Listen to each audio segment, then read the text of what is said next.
Hi my dear friends, and welcome back to another Bad Batch breakdown. As always guys, I'm going to save my full review for the end, but what I will say is that this episode was insane. I loved every single moment of it, but more of that later.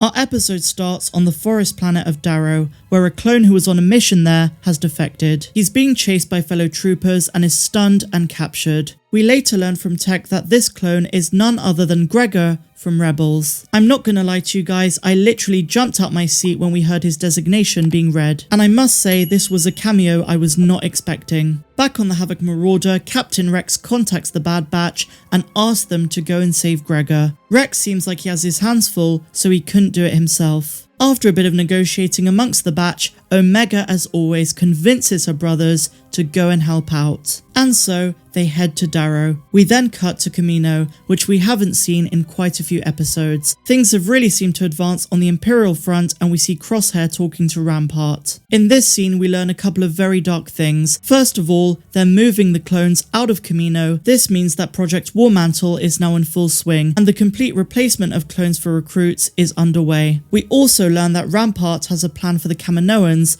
and it's strongly hinted that they are going to be killed.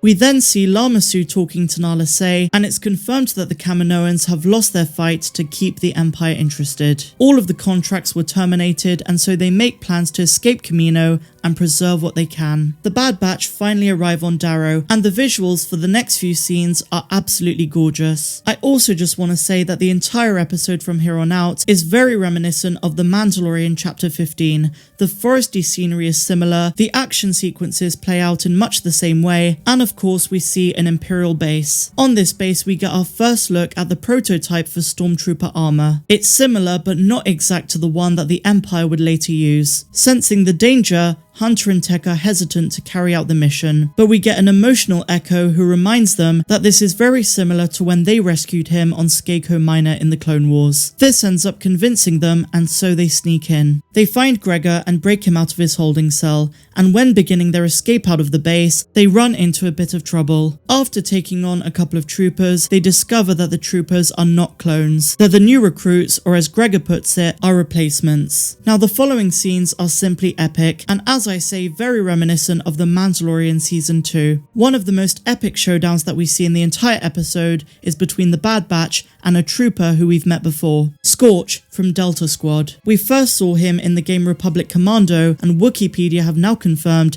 that it was him in this episode of the Bad Batch. Wrecker and Omega, who stayed back on the Marauder throughout the episode, were finally called upon. We see Omega's developing piloting skills, and she even has the help of Gonki, everyone's favourite Gonk droid. As Hunter leaps onto the gangway, he slips and falls to the forest. He insists that the rest of the Bad Batch goes on without him, and that he'll find his own way back. Outnumbered, Tech jumps into hyperspace, leaving Hunter behind. He is subsequently captured and imprisoned. We then cut back to Kamino, where Rampart expresses his loss of patience with Lama Su. Nala Se was caught packing up medical supplies for the Kaminoans, and Rampart was not happy. Rampart tells Nala Se that she would be a valuable asset as a medic working for the Empire. She's then escorted away, but as for Lama Su, it's strongly implied that he may have been killed, although we don't hear the blaster shots. At the end of the episode, we see Crosshair coming into Hunter's cell and confronting him. It ends on a cliffhanger. Now, knowing Dave Filoni, there is a chance that this is a red herring. We all assume that Hunter is going to be killed,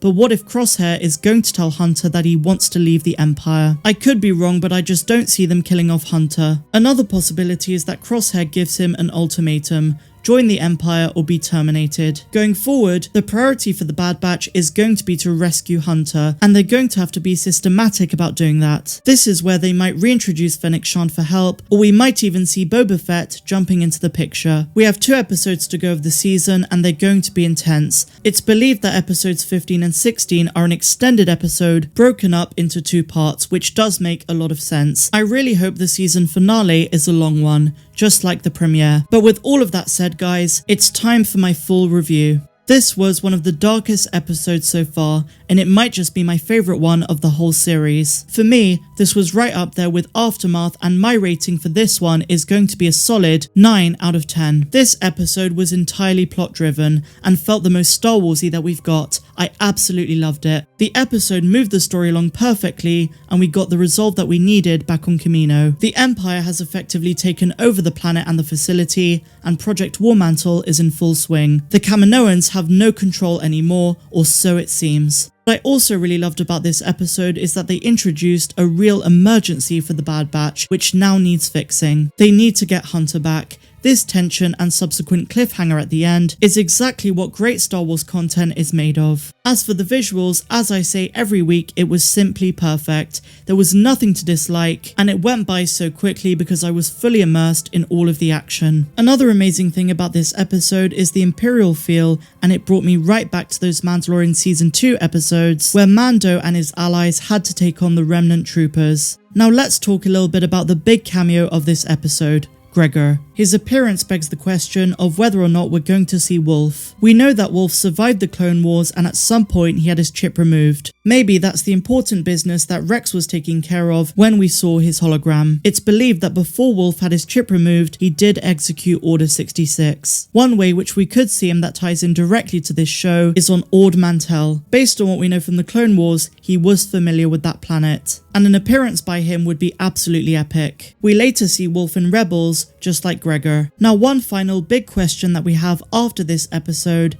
is what will become of Nala Se? Will she go along working for the Empire, or will she be killed protesting? I have a feeling that she is going to go on working for them, and what becomes of her will be very interesting. But I turn it over to you guys. What did you make of today's episode, War Mantle? Give me your scores out of 10 in the comments down below. If you guys enjoyed it, please be sure to give me a big fat thumbs up, subscribe to the channel if you're brand new, and a huge welcome if you are, and please consider becoming a patron. The link is in the description down below. But otherwise, I'm Star Wars Meg, wishing you all a phenomenal rest of the day, no matter where you dwell in the galaxy. Have a good one.